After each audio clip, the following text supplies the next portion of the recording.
everybody. Welcome to today's episode of the Course Building Secrets podcast. I am thrilled you are here with me today. Hey, this is a post FHL Funnel Hacking Live conference podcast today.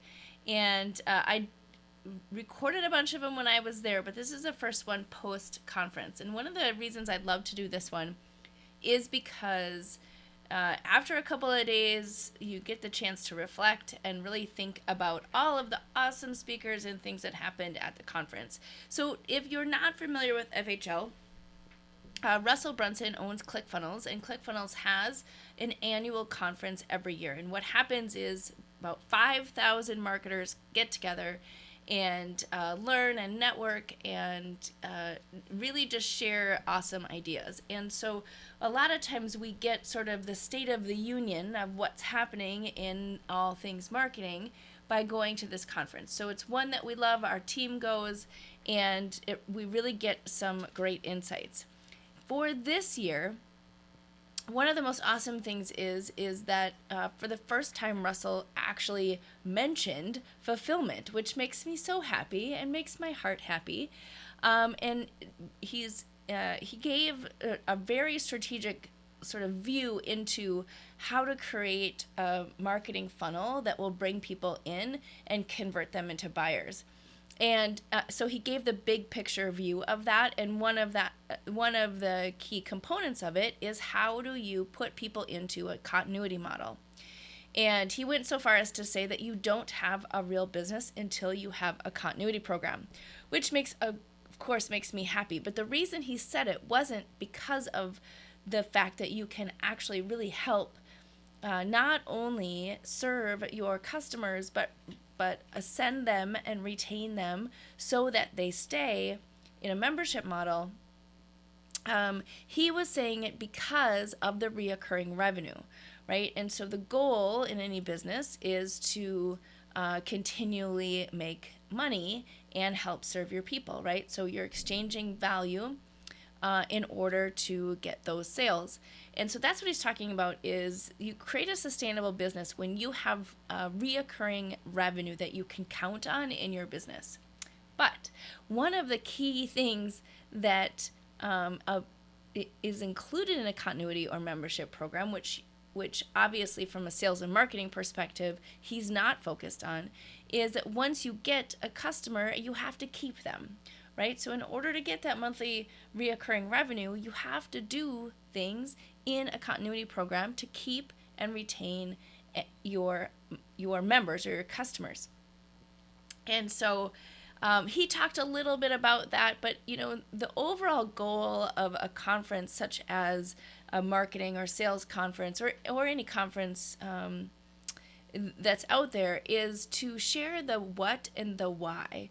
Right? The whole goal is to give people belief that what they're talking about is possible, and not only possible for them, the person who is the expert, but also for anyone who wants to do it as well. So when you look at a conference or any type of webinar or sales presentation, that is the goal. The goal is to give the why, the what, and provide belief. It's not to get into the nitty-gritty of the how, and I think a lot of people who are new to the game don't necessarily understand that, right? They think that the how is going to be explained as well as they're going through the conference. Now, the how is explained actually in case studies or testimonials of the speakers, but you have to be paying attention to it, right? Because it's not like, here's this 7-step model, implement this and you're good to go, right? Like there's a little bit of that, but it's only around a particular model. So by the time you walk out of the conference, you have so many ideas and so many steps and so many things to happen that you get overwhelmed. And so, I say thank you to Russell because he brings that business to me because people go, oh yeah, continuity. I need a membership model. I need to figure out, I was working on this course or I have this course and now I have to switch it to a membership. Like, what does that look like? How does that work? I don't really understand any of that. And that's what we specialize in, right? Is once somebody becomes a customer, how do you put them in the right model? How do you put them in the right fulfillment system so that they get results, so that they stay and continue to ascend into your other offers and things that are out there that you have for them, right? So that was the question that I came out with, is I wonder how many people are trying to figure out what to do to build a continuity program. He was so gracious and to give people levels. You have level 1, level 2, and level 3, very similar to the way that I talk about it as I'm helping people kind of frame how to build their signature programs. Is you have level 1 where it's getting in the game, level 2 is playing the game, right? You've got to get some things figured out, and level 3 is mastering the game, right? So this is when people are ready to scale and grow, and so he laid it out in that nice framework, which is great because that is exactly the framework that we teach. But there's a huge difference between I should have a continuity model and I'm successfully running a continuity model where I'm retaining my customers each and every month. And so the question I want to answer for you today is, how do you do that and what does that look like? I happened to turn on my audio recording when I was at the pool, and I was asking the question, like, what do you think it means to deliver a continuity program? And I got some really interesting answers from people who are, had been listening all week. And so I want to dive into that a little bit today because I think that is a question that a lot of people are asking. So if you're asking this question, don't worry, right? It's a totally normal question as you're thinking about how do you package your expertise? How do you take what you want to teach or what you want to help people with and deliver it in either a continuity or a program or a course or whatever you want to call it, right? And so for those of you who are at the conference or those of you who weren't at the conference, hopefully this serves you as you start thinking about continuity. So continuity, again, is where you are serving your customer month after month, and they're staying in your program, your course, your membership, whatever it is that you're offering for them. And so therefore, you have to provide value every month, right? It's going to hit their credit card. And whether you're charging $97, $297, $497, $10,000, $50,000, $100,000 doesn't really matter. You need to be providing value for them so that they keep their membership month after month. So it's not a set and forget it model. It's not we're going to focus on sales and marketing, and by the way, we're just going to put a bunch of people into this continuity and hope that they stay, or assume that they're going to drop, but that's okay because we're going to keep churning through people. For those of us who are interested in building sustainable businesses where we're creating an impact and we're really helping people, we want to have our customers stay. We want to provide them an experience that gets them results and brings them into our community, perhaps into our movement, where they have a place where they can connect with other people, get coaching and help from us, and then learn the pieces that they need to be successful in their own business, right? And so how do you do that? So first, let me address the question that somebody had about course. So they were working on their course, and then they said, Russell said now I have to have continuity, so I'm going to scrap my course and move into continuity. My follow-up question for him was, well, what does it look like? What do you think is in a continuity program? And he said, well, I'm not real sure. And so so this is for him and for all of you is if you're building a course, if you have a course already where it's teaching your signature framework, it's teaching your methodology and doing kind of the step-by-step success path or formula that takes somebody from where they are today, that pain or problem they have, to that solution, that is an awesome place for you to start them. So that could be the first level of your membership program. It could be part of the entire membership program, or it could be something that they do first before you put them into a membership program. So when you think about so just to define a membership or continuity is that there is typically some type of educational component. There's typically a community component, and there is also a interactive component, right? So some sort of take action or resources or ability to make it come to life so that they're progressing through either levels or multiple courses, multiple ways to stay engaged. And the more you can actually orchestrate the experience, the more people are going to stay. But I'm getting ahead of myself. So when you think about continuity, it is dripping content in a way that keeps them engaged, participating, and staying month after month. So sometimes that's with live calls, sometimes that's with community and new content being dropped. Sometimes it's having guest speakers. There's lots of different ways that you can make your membership come to life. But you think about it like a gym membership. You go into the gym and there are various things that you can be doing every time you go in, right? You can do weights, you can do a class, you can go to the swimming pool, you can go to the spa, you can get a smoothie. Like there's lots of different activities that you can do that keep people engaged in going month after month. If you went to a gym and you could only do one thing, you may find that you don't want to pay for that month after month, right? You may get to the point where like, I would need a little variety. I need something that's a little bit different. And so I want to go somewhere where I can connect with other people, get my workout in. And, maybe if you're like me when I was a new mom, is that I would get 2 hours of daycare. So I would work out and then I would go in and get a little work done, right? And so a lot of times people like that variety. So the difference between a course is that there's a discrete beginning and end, right? And so you have a point in time where they've gotten the result. In a continuity, there isn't a start and stop, right? There is a start and stop in terms of an organized path to each problem resolution. But there may be, and usually are, multiple problems that they're solving, right? It's a journey from where they're starting to where they ultimately want to go at the various levels. It's not a one and done kind of scenario. And so when you think about your continuity or your membership program, it's thinking about it as a living and breathing, ever changing, ever evolving community of people who are learning and connecting and engaging together in order to make it something that people want to stay and continually contribute to for life. And so there's multiple levels, there's multiple ways that people can have more engagement or a more intimate experience if you're going to do live events or masterminds or something like that.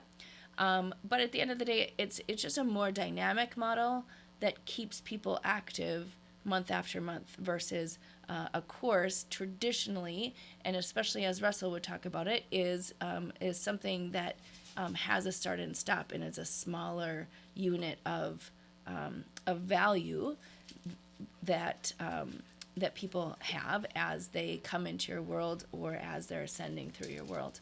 So still provides a ton of value. A course is not something that's lesser value. It's just a different experience.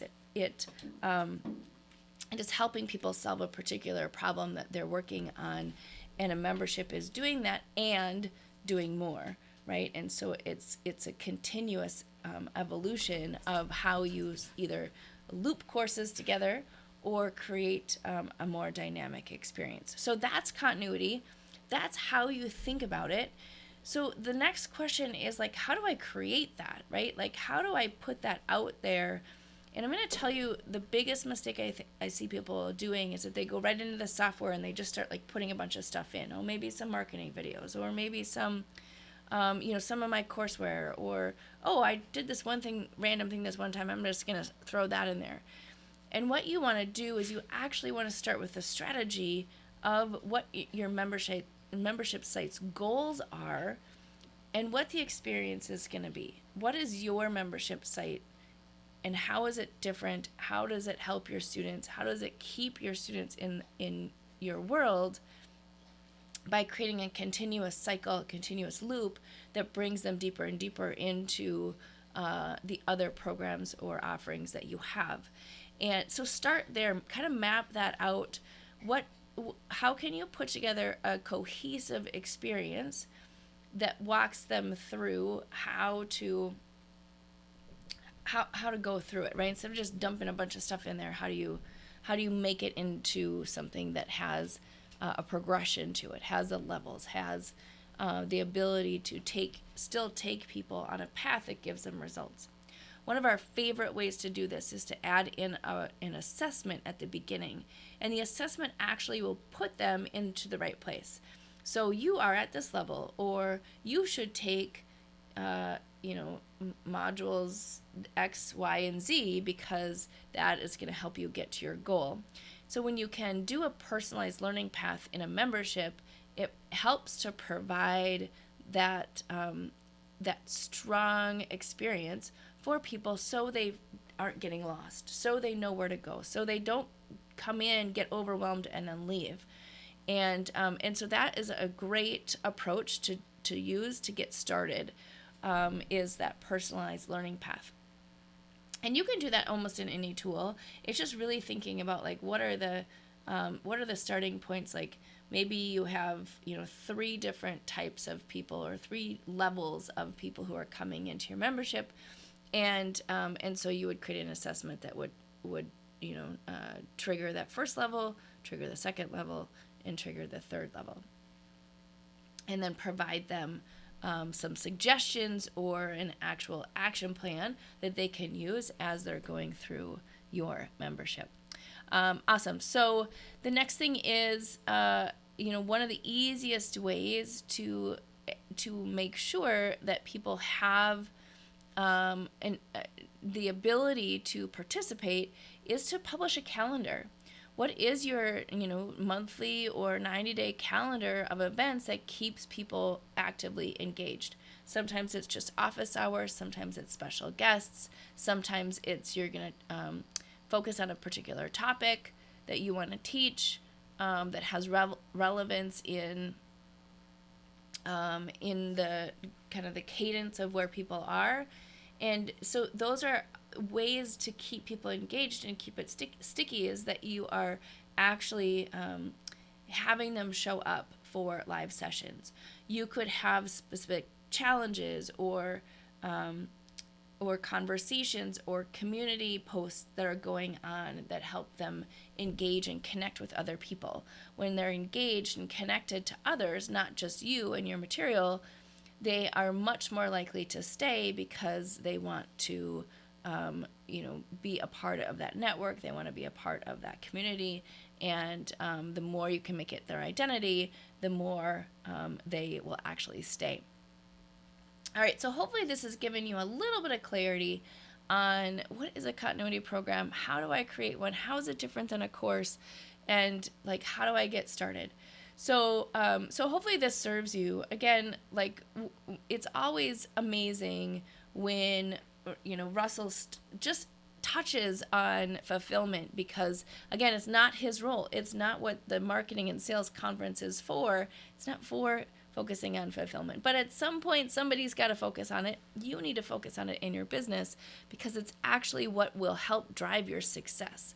Is if you have to constantly be getting new customers because you're not keeping them as you're bringing them into your world, you're spending more, you're expending more energy, and it is so much better and easier to just keep the customers that you have and keep them engaged and becoming raving fans. And so that's why we do what we do. So if you are in a position where you're sort of trying to figure that out, or you've sold a bunch of memberships or licenses to your course, and you're so overwhelmed because the fulfillment just isn't quite there yet, that is a great time to pick up the phone and give me a shout. If you want to talk about, kind of your ideas or how you're putting this together, or ask any questions, I do have the ability for you to just schedule a free discovery call where we just get on and talk through some of those things. But I encourage you to do that. The sooner you can do that as you're building your business, as you're moving into a continuity model, the sooner you're going to be able to set up the right foundation that helps you bring people in and continue to ascend them in your world instead of losing them and creating an experience that's really hard to unravel once you have once you've gotten there. So give me a shout if you need to. Otherwise, I hope this episode served you, and you'll look for more on this coming up soon, because this conversation is not going to end, and we do specialize in that fulfillment piece of things. And so when you are ready to create that packaged version of your service or your expertise, you know who to contact. All right, I'll talk to you soon. Hey everybody, are you a business owner ready to streamline and scale your business? Imagine solving the biggest business challenges with clarity, a strategy, and a clear plan. Hey, I'm Tara Bryan, and I want to invite you to take the first step towards transforming your business with a free 30-minute discovery call. This call is an opportunity to discuss your goals, identify key challenges, and learn how my mentorship program can help you achieve the success you're aiming for. In just a half hour, we'll explore how you can scale your business by enhancing your authority strategy, engagement strategy, and retention strategy. You'll get personalized advice and a clear path forward. Ready to take the first step? Click on the link below that's in the show notes to book your free discovery call now. I hope to talk to you soon.